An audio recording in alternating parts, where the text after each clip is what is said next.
크고 놀랍고 위대하신 하나님께서 살아계신 줄로 믿습니다. 따라서 우리의 삶 가운데, 우리 인생 가운데 그 하나님의 그 크고 놀랍고 위대하심이 날마다 나타나게 될 줄로 믿습니다. 이와 같은 믿음을 가지고 살아계신 하나님을 날마다 경험하는 우리 목민의 모든 권속들이 될 수 있기를 간절히 소망합니다. 한 가지 빠뜨린 광고 내용이 있어서 안내를 드리면 27일 토요일 날 출발 시간은 8시인데 7시 40분까지 본당으로 오시는 분들만 데리고 간다고 합니다. 그러니까 7시 40분까지 대예배실로 오셔야 한다는 거 기억하시고 시간 잘 참고하시면 되겠습니다. 여러분 다시 한 번 더 앞뒤 좌우분들에게 선포하겠습니다. 하나님 살아계십니다 라고 선포하겠습니다. 아멘. 아멘. 하나님 살아계시는 줄로 믿습니다. 여러분 무엇인가를 제대로 잘 안다는 것은 쉽지 않습니다. 인생을 어느 정도 살아보신 분들은 늘 마음 가운데 그런 생각들을 하실 때가 있으실 터인데 내가 참 잘 모르고 살았구나 라는 그런 생각들을 하게 되는 경우들이 있다는 거예요. 사람에 대해서도 마찬가지입니다. 사람에 대해서도 잘 아는 줄 알았는데 시간이 지나가면 갈수록 모르는 경우들이 있을 수 있다는 거예요. 부부도 마찬가지입니다. 평생을 살았는데 이 사람이 이런 사람이었어? 라고 그렇게 놀랄 때가 한두 번이 아닙니다. 그래서 제 아내는 저를 보고 많이 놀랍니다. 이해할 수 없는 부분이 너무 많답니다. 이처럼 우리가 무엇인가를 제대로 잘 안다는 것은 쉽지 않습니다. 사람뿐만 아니라 어떤 사물에 대해서도 마찬가지입니다. 그리고 어떤 결과를 두고도 마찬가지입니다.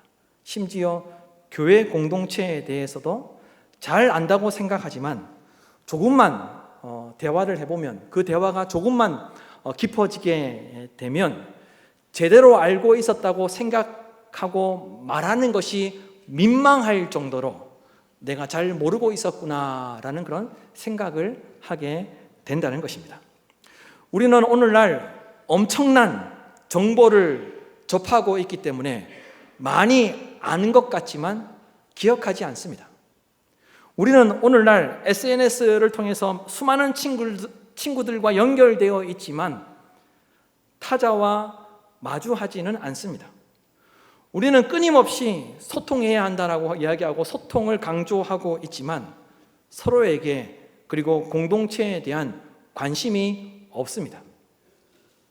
그래서 모든 것이 쉽게 소멸되고 경험하지 않고 있기 때문에 잘 알지 못하며 살아간다는 것입니다.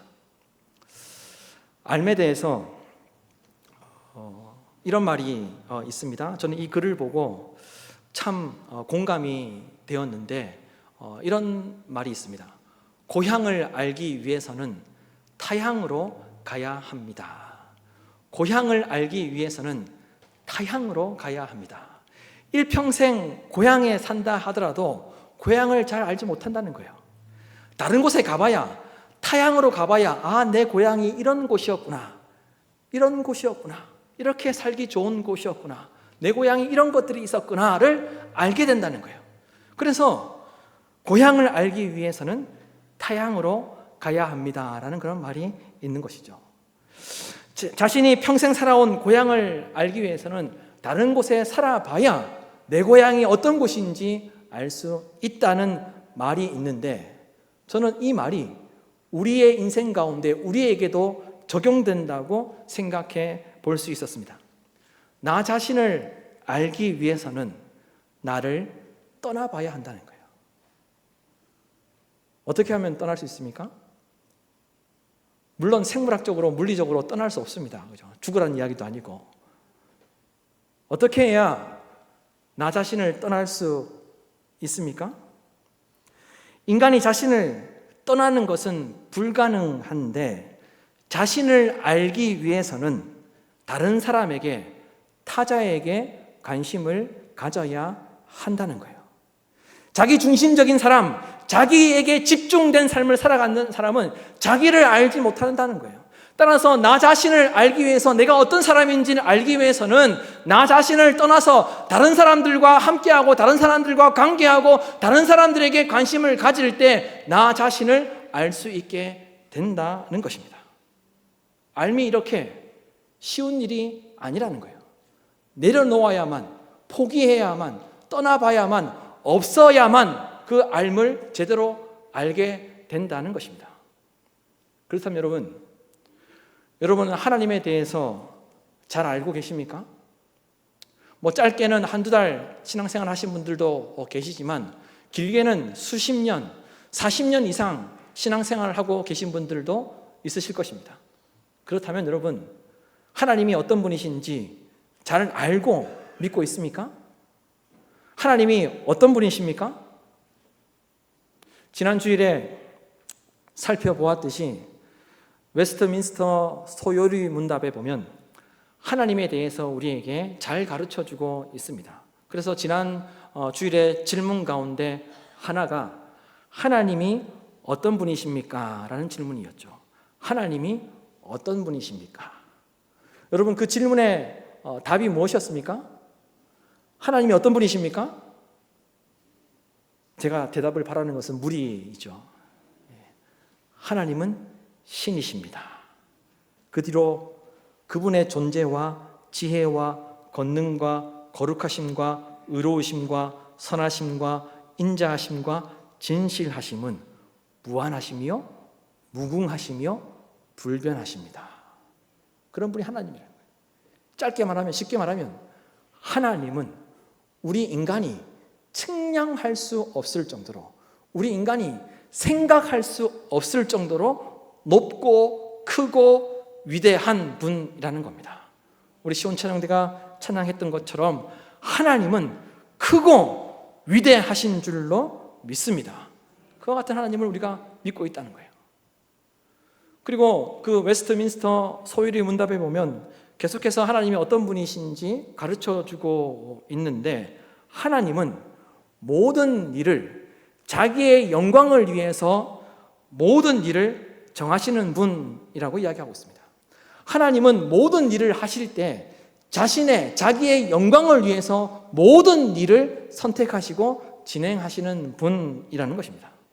그래서 또 질문합니다. 하나님께서 자기의 영광을 위해서 그러면 어떻게 일하십니까? 라고 질문합니다.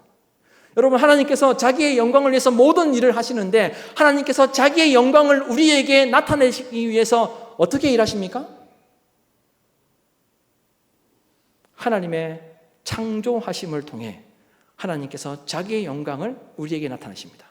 시온 찬양대가 찬양했던 것처럼 살아계신 하나님께서 온 우주 만물을 창조하셨을 뿐만 아니라 지금도 우리의 인생 가운데 역사하시고 우리의 인생을 창조하심으로 말미암아 하나님의 영광을 스스로 우리에게 드러내고 계시다는 겁니다.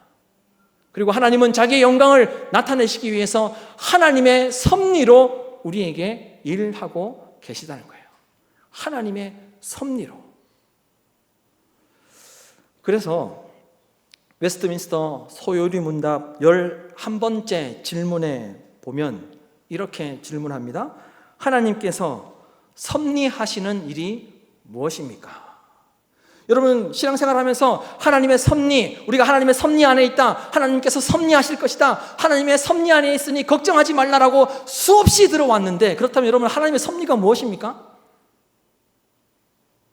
하나님의 섭리가 뭐예요? 무엇입니까? 무엇이 하나님의 섭리입니까? 아침에 꿀 드시고 오셨습니까? 하나님의 섭리가 뭐예요, 여러분? 질문의 답이 이렇습니다. 하나님께서 섭리하시는 일은 모든 피조물과 그 모든 활동을 가장 거룩하고 지혜롭고 능력 있게 보존하시며 통치하시는 것입니다. 이게 바로 하나님의 섭리라는 거예요.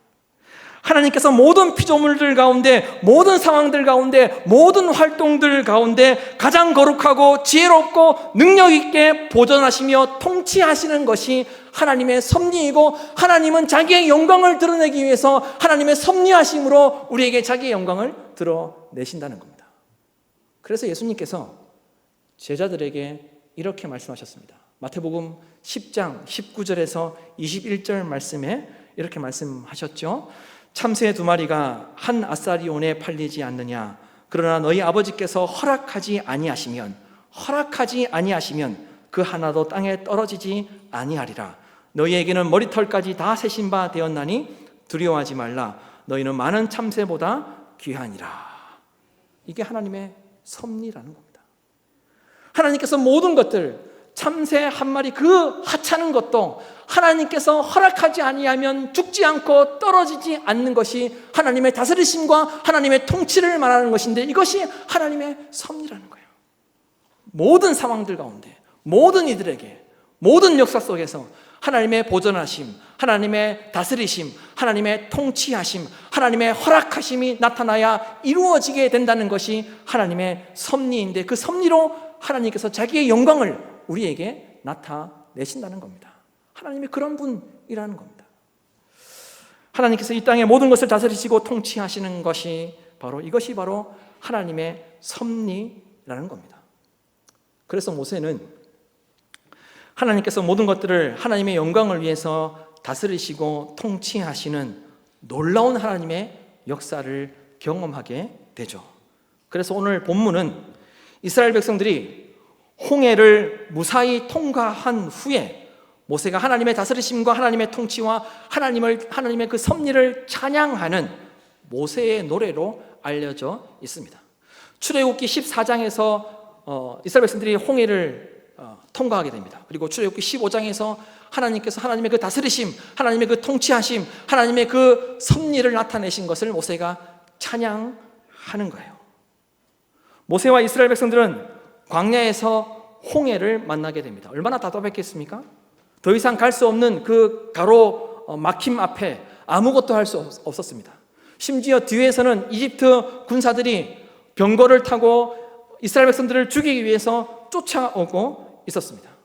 당시 이스라엘 백성들은 죽은 것이나 다름이 없었습니다. 그때 잠시 하나님의 부재, 하나님의 침묵하심을 경험하게 되죠. 하나님의 돕지 않으심을 잠시 경험하면서 그들이 두려워하였습니다. 그러나 하나님은 하나님의 섭리, 즉 하나님께서 모든 것들을 다스리시고 통치하신다는 것을 홍해를 가르시고 그 이스라엘 백성들을 무사히 통과하게 하심으로 이스라엘 백성들에게 하나님의 섭리, 하나님의 다스리심, 하나님의 통치를 나타내셨습니다. 그리하여서 모세가 하나님을 찬양하는 거예요. 모세가 하나님을 찬양했는데 모세의 찬양이 얼마나 진실된 찬양의 고백이었는지, 하나님이 어떤 분이신지 얼마나 진실하게 모세가 하나님을 찬양하였는지, 여러분 요한계시록에 보면 하나님의 나라가 임할 때 성도들이 하나님을 찬양하게 되는데, 그때 불렀던 찬양이 바로 오늘 본문의 말씀 모세의 노래를 통해서 하나님의 나라가 임하였을 때 성도들이 하나님을 찬양하는 모습이 요한계시록에 나타납니다. 요한계시록 15장 3절에서 4절 말씀에 보면 당시의 성도들이 하나님의 나라가 임하였을 때 찬양을 하는데 모세의 노래를 통해서 하나님을 찬양하는 거예요. 여러분 말씀을 보십시오. 화면을 보고 성도들이 하나님을 어떻게 찬양했는지 다 함께 한 목소리로 읽도록 하겠습니다. 하나님의 종 모세의 노래, 어린 양의 노래를 불러 이르되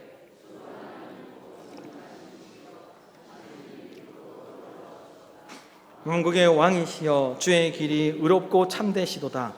주여 누가 주의 이름을 두려워하지 아니하며 영롭게 하지 아니하오리이까. 오직 주만 거룩하시니이다. 주의 의로우신 일이 나타났음에 만국이 와서 주께 경배하리이다 하더라. 우리 시온창대가 하나님의 살아계신 주, 하나님의 그 위대하심, 하나님의 그 높으심, 하나님의 그 전능하심을 찬양했던 것처럼 이 요한계시록에 하나님의 나라가 임하였을 때 성도들이 모세가 하나님을 찬양했던 그 노래를 통해서 하나님의 그 위대하심, 하나님의 그 전능하심, 하나님의 그 크심, 하나님의 그 거룩하심을 찬양하며 두려워하지 말라라고 하나님을 찬양했던 거죠. 여러분, 모세의 노래가 얼마나 대단한 찬양이었는지 하나님의 나라가 임할 때 찬양으로 사용될 정도였다는 것을 우리가 기억해야 한다는 거예요. 그만큼 하나님에 대한 그 소중한 고백이 오늘 본문에 나타나고 있다는 겁니다. 그만큼 모세의 그 찬양과 고백을 통해서 하나님이 어떤 분이신지 우리가 알 수 있게 된다는 거예요. 따라서 오늘 모세의 노래를 통해 우리가 하나님을 제대로 알고 하나님에 대한 알미, 믿음으로 나타나서 삶이 되므로 모세의 노래에 고백된 하나님의 섭리와 하나님의 다스리심과 하나님의 통치를 경험하게 되는 우리 국민의 모든 권속들이 될 수 있기를 간절히 소망합니다. 첫째로, 하나님의 구원은 모든 상황 속에서 지속적으로 나타난다는 것을 우리가 기억해야 합니다. 하나님은 우리의 모든 상황 속에서 지속적으로 구원을 베풀어 주시는 분이라는 것을 우리가 기억하며 신앙생활을 해야 한다는 거예요. 여러분, 13절에서 15절 말씀을 보십시오. 13절에서 15절 말씀을 다 함께 한 목소리로 읽도록 하겠습니다. 주의 인자하심으로 주께서 구속하신 백성을 인도하시되 주의 힘으로 그들을 주의 거룩한 초소에 들어가게 하시나이다. 여러 나라가 듣고 떨며 블레셋 주민이 두려움에 잡히며 에돔 두령들이 놀라고 모압 영웅이 떨림에 잡히며 가나안 주민이 다 낙담하나이다. 아멘. 13절에 주께서 구속하신 백성이라는 이 말은 출애굽하게 하신 백성, 홍해를 무사히 통과하게 하신 백성이라는 의미를 가지고 있습니다. 그래서 모세는 하나님께서 구속하신 백성을 하나님께서 거룩한 초소에 들어가게 하셨다라고 이렇게 고백하고 있다는 거예요. 여기서 말하는 거룩한 초소는 우리가 잘 알고 있는 가나안 땅을 이야기하는 거죠. 하나님께서 약속하신 그 가나안 땅이 거룩한 초소였습니다.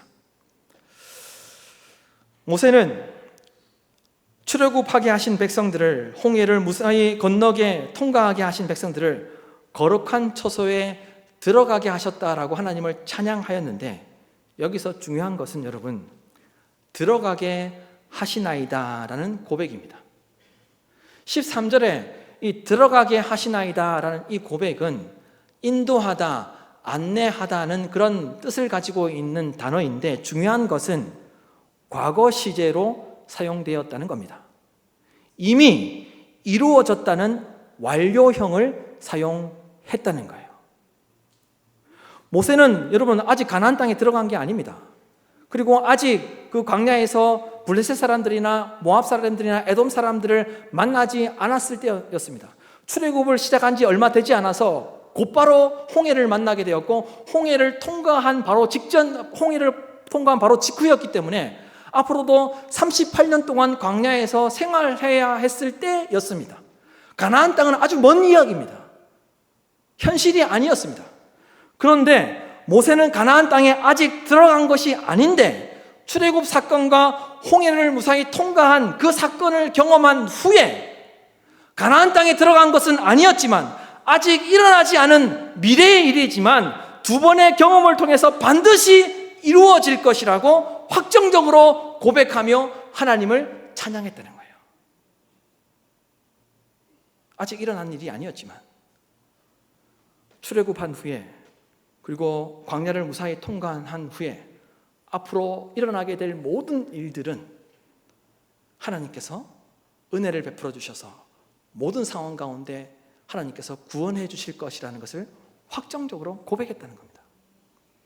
그리고 14절에서 15절에서 말하는 광야의 통과도 문제가 없을 것이고, 광야에서 만나게 되는 블레셋 사람들과 에돔 사람들과 모압 사람들이 우리를 보고 오히려 두려워 떨 것이라고 이야기하였습니다. 그런데 여기서도 완료형 과거 시제를 사용했다는 겁니다.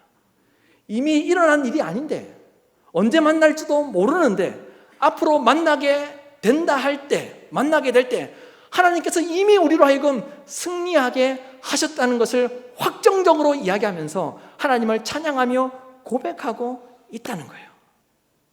여러분, 모세는 출애굽을 경험한 후 그리고 홍해를 무사히 통과하게 된 그 경험을 통해서 앞으로 어떤 일이 일어난다 할지라도, 어떤 어려움을 만난다 하더라도 앞으로 만나게 될 그 모든 일에 대해서 하나님께서 반드시 구원하실 것이고 하나님께서 모든 문제들을 반드시 해결해 주실 것이라고 믿었습니다. 여러분, 모세가 고백한 대로 하나님께서 구속하신 백성들에게는 그 구원하심이 아직 일어나지 않은 미래에도 지속적으로 나타나게 된다는 것을 믿으시기를 바랍니다. 여러분, 오늘 말씀은 우리에게 동일하게 역사한다고 저는 믿습니다. 우리 각자는 신앙생활하면서 그동안 하나님의 일하심, 하나님의 구원하심, 하나님의 건져주심, 하나님의 섭리를 경험했습니다. 그렇죠? 여러분 한번 기억해 보십시오. 하나님께서 수없이 많은 은혜들을 우리에게 베풀어 주셨습니다. 그렇다면 과거의 그 경험이 미래의 구원을 보장하는 것이라는 것을 우리가 기억해야 한다는 겁니다. 과거에 하나님께서 나에게 이와 같은 은혜를 베풀어 주셨기 때문에 앞으로 내가 어떤 일을 만나게 될지 모르지만, 그리고 어떤 일을 만나게 된다 하더라도 이 과거의 하나님의 그 구원의 그 경험이 미래에 일어날 일을 하나님께서 구원해 주실 것이라는 것을 보장하게 된다는 겁니다. 따라서 우리가 과거에 하나님의 일을 경험하였다면 미래에 어떤 일을 만나더라도 염려하거나 두려워하거나 걱정할 것이 없다는 것을 우리가 믿음으로 살아야 한다는 겁니다. 여러분, 혹 지금 어려움을 겪고 있다면, 지금 당장 홍해가 가로막고 있는 막막한 상황 가운데 있다면 하나님께서 과거에 역사하시고 베풀어 주셨던 은혜를 기억하시기를 바랍니다. 우리가 겪는 문제보다 크신 하나님께서 현재와 미래에 일어날 일들에 대해 반드시 구원해 주실 줄로 믿습니다. 과거에 하나님께서 우리를 구원해 주셨던 그 은혜가 미래에 하나님께서 동일하게 우리에게 베풀어 주실 그 하나님의 그 약속의 보장이 된다는 것을 믿음으로 하나님의 은혜를 항상 기억하며 살아가는 우리 목민의 모든 권속들이 될 수 있기를 간절히 소망합니다. 둘째로, 하나님이 값을 지불하고 사신 존재는 하나님께서 끝까지 책임지신다는 겁니다. 하나님은 하나님께서 값을 지불하고 사신 그 모든 사람들을 끝까지 책임지시는 분이라는 거예요. 여러분, 16절에서 17절 말씀인데 16절에서 17절 말씀을 다 함께 한 목소리로 읽도록 하겠습니다. 놀람과 두려움이 그들에게 임하매 주의 팔이 크므로 여호와여, 주의 백성이 통과하기까지, 곧 주께서 사신 백성이 통과하기까지였나이다. 주께서 백성을 인도하사 그들을 주의 기업에 심으시리이다. 여호와여, 이는 주의 처소를 삼으시려고 예비하신 것이라. 주여, 이것이 주의 손으로 세우신 성소로소이다. 아멘. 이스라엘 백성들이 홍해를 무사히 통과할 수 있었던 이유는 하나님께서 사신 백성이었기 때문에 이스라엘 백성들이 홍해를 무사히 통과할 수 있었다는 거예요. 여기서 이 사셨다는 히브리어 카나는 사다, 만들다, 나타하는 그런 의미를 가지고 있습니다. 하나님은 하나님의 백성들을 값을 지불하고 사셨습니다. 하나님은 이스라엘 백성들을 값을 지불하고 사셨다는 거예요. 그럼 여러분, 하나님께서 언제 사셨습니까? 이스라엘 백성들을 언제 사셨죠? 출애굽을 할 때 마지막 10번째 재앙이 일어나게 됩니다. 그래서 모든 장자들, 동물의 첫 번째 태어난 모든 짐승들, 첫 번째 태어난 짐승들과 모든 장자들이 죽게 되었습니다. 그런데 그때 그 죽음이 넘어가도록 하시기 위해서 어린 양의 피로, 어린 양의 피를 문설주에 바름으로 그 피값으로 이스라엘 백성들을 사셨죠. 그래서 하나님께서 이스라엘 백성들이 가나안 땅에 들어가기까지 끝까지 그들을 책임지셨습니다. 하나님께서 그 어린 양의 피로 사셨기 때문에 가나안 땅의 그 모든 여정들을 하나님께서 끝까지 책임지시면서 함께 하셨던 것이죠. 따라서 그 하나님의 그 책임지심 덕분에 이스라엘 백성들이 광야에서 여러분 어떻게 보냈습니까? 신명기 8장 4절 말씀해 보면 이렇게 이스라엘 백성들이 고백합니다. 이 40년 동안에 내 의복이 헤어지지 아니하였고 내 발이 부르트지 아니하였느니라. 하나님께서 이스라엘 백성들에게 말씀하셨던 거죠. 내가 너희들을 사서 책임졌기 때문에 너희들이 광야에서 지내는 동안 너희들의 의복이 헤어지지 아니하였고 너희들의 발이 부르트지 아니하였다. 여러분, 출애굽하는 과정을 통해 상징적으로 나타내셨던 문설주의 어린 양의 피를 바름으로 어린 양의 피값으로 사망이 넘어가게 된 것처럼, 그리고 홍해를 무사히 통과했던 것처럼 그 사심을 통해서 이스라엘 백성들이 광야에서 40년 동안 그 옷도 헤어지지 아니하고 발이 부러뜨지 아니하고 지낼 수 있었던 것처럼, 그리고 결국 하나님의 그 사심을 통해서 이스라엘 백성들이 가나안 땅에 들어갈 수 있었던 것처럼, 여러분, 예수 그리스도께서 이 땅에 오셔서 십자가에 못 박혀 돌아가심으로 예수 그리스도의 피값으로 저와 여러분을 사신 줄로 믿습니다. 따라서 우리에게 일어나는 그 모든 일들, 모든 문제들, 모든 어려움들이 무사하게 통과하게 될 줄로 믿습니다. 여러분 꼭 기억하십시오. 하나님께서 주 예수 그리스도의 피값으로 사신 저와 여러분을 끝까지 책임져 주십니다. 따라서 하나님께서 이스라엘 백성들을 이집트에서 어린 양의 피로 사신 것처럼 우리를 주 예수 그리스도의 피값으로 사신 것을 온전히 믿음으로 살아가는 우리 목민의 모든 권속들이 될 수 있기를 주님의 이름으로 축원합니다. 여러분, 하나님이 사신 백성이라는 것을 절대로 잊어서는 안 됩니다. 그러므로 저와 여러분은 하나님의 소유입니다. 하나님의 소유이기 때문에 하나님께서 끝까지 책임지실 것입니다. 여러분 반드시 기억하십시오. 저와 여러분은 하나님이 책임져야 하는 하나님의 백성입니다. 따라서 우리의 삶 가운데 일어나는 그 모든 일들을 하나님께서 책임지시라고 하나님께 모든 것들을 맡겨야 한다는 거예요.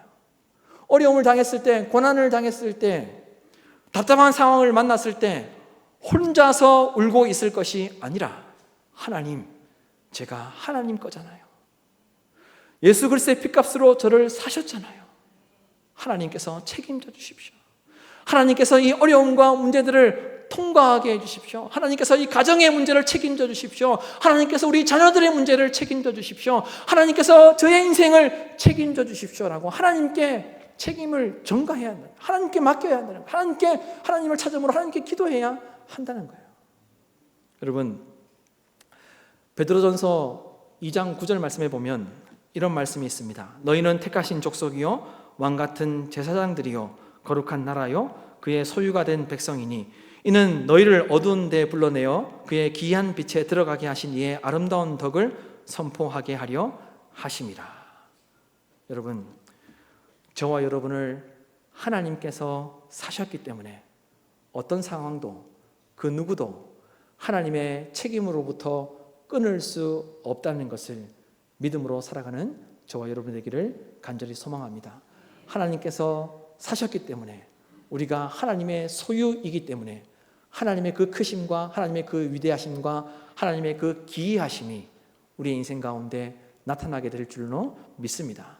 마지막 셋째로, 하나님을 왕으로 인정할 때 삶이 평안합니다. 하나님을 왕으로 인정할 때 우리의 삶이 평안하다는 거예요. 여러분 18절 말씀을 보십시오. 18절 말씀을 다 함께 한 목소리로 합독하도록 하겠습니다. 여호와께서 영원 무궁하도록 다스리시도다 하였도다. 여러분 이 말씀을 공동번역 성경은 이렇게 번역합니다. 화면을 보십시오. 화면을 보시고 다 함께 한 목소리를 다시 한 번 더 읽도록 하겠습니다. 야훼만이 영원히 다스리실 왕이시여라. 하나님만이 영원히 다스리실 왕이십니다 라고 성경이 이야기하고 있는 것이죠. 하나님은 모든 것을 다스리시고 통치하시는 왕이십니다. 그래서 모세의 노래에 나타난 고백을 볼 때 모세는 하나님을 왕으로 섬기며 믿었습니다. 만약에 믿음의 색깔이 있다면 믿음의 무늬가 있다면, 믿음의 결이 있다면, 모세의 믿음의 색깔, 모세의 믿음의 무늬, 모세의 믿음의 결은 하나님이 왕이시라는 것이었습니다. 모세는 그의 인생 가운데 하나님만이 왕이시라는 것을 선포하며 섬기며 믿음으로 살았다는 것입니다. 여러분, 모세에게 중요한 것은 하나님께서 약속하신 가나안 땅에 빨리 들어가는 것이 모세에게 중요한 것이 아니었습니다. 모세에게 중요한 것은 하나님께서 약속하신 가나안 땅에 들어가서 부유하게 되는 것, 성공하게 되는 것이 모세에게 중요한 것이 아니었습니다. 모세가 인생을 살아가면서 모세에게 중요했던 것은 하나님께서 약속하신 가나안 땅에 빨리 들어가는 것보다 더 중요했던 것은 하나님을 왕으로 섬기고 믿는 것이었습니다. 그래서 모세는 그의 인생 가운데 하나님을 왕으로 섬기며 믿음으로 살았던 것입니다. 그리고 광야에서 하나님의 그 지키심을 경험할 수 있었던 것이죠. 여러분, 정용섭 목사가 번역한 판넨베르크 믿음의 기쁨이라는 책에 보면 신학자였던 판넨베르크가 하나님이 우리에게 어떤 분이 되셔야 하는지, 우리가 하나님을 어떤 분으로 믿어야 하는지를 아주 정확하게 말해주고 있습니다. 이런 이야기를 했습니다. 하나님의 왕적 통치는 인간의 구원입니다. 완전히 하나님의 왕권에 모든 것을 맡기는 사람에게는, 즉 자기가 살아가는 모든 삶의 문제를 그 왕권 밑에 굴복시키는 사람에게는 하나님의 통치가 늘 지금 함께합니다. 예수님의 부르심에 따라 완전하고 철저하게 하나님을 신뢰하는 사람의 삶에는 하나님의 통치가 함께 하십니다. 하나님의 섭리가 나타나게 된다는 것을 이야기하고 있습니다. 하나님의 통치만이 인간의 삶의 의미와 자유를 보장해 줍니다. 여러분, 우리가 하나님의 왕적 통치를 받아들이고 모든 것을 맡기게 될 때 그 모든 상황 속에서 하나님의 위대하심, 하나님의 전능하심, 하나님의 기이하심, 하나님의 다스리심, 하나님의 통치하심, 하나님의 섭리가 나타나게 될 줄로 믿습니다.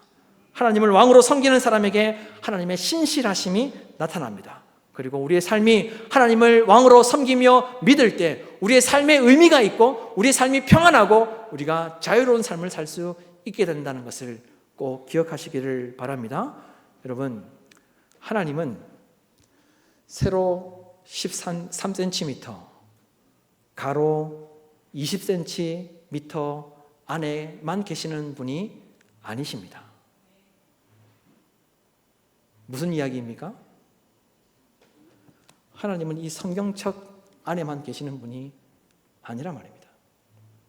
하나님은 이 성경책 안에서만 왕이 아니라는 겁니다. 하나님은 옛날에 이스라엘 백성들에게만 왕이 아니란 말입니다. 여러분, 우리가 하나님을 먼저 왕으로 섬기며 믿음으로 살아낼 때 우리의 모든 삶의 자리 가운데 하나님의 통치하심이 나타나게 될 줄로 믿습니다. 우리가 이 땅 가운데 살아갈 때 우리에게 중요한 것은 우리의 실력이 아니라 우리의 선택이 우리의 미래를 좌우한다는 것입니다. 우리가 모든 상황 속에서 하나님을 왕으로 섬기며 믿기로 결단할 때 우리의 미래를 하나님께서 책임져 주실 줄로 믿습니다. 여러분, 인생은 실력이 아니라 우리의 선택이 우리의 미래를 결정합니다. 우리의 삶을 결정합니다. 우리가 하나님을 왕으로 선택하고 섬기며 믿을 때 우리의 삶이 결정되게 된다는 거예요. 여러분, 우리가 하나님을 왕으로 섬기며 믿음으로 살아낼 때 하나님의 약속은 자연스럽게 이루어지게 된다는 것을 믿음으로 살아내는 우리 목민의 모든 권속들이 될 수 있기를 주님의 이름으로 축원합니다.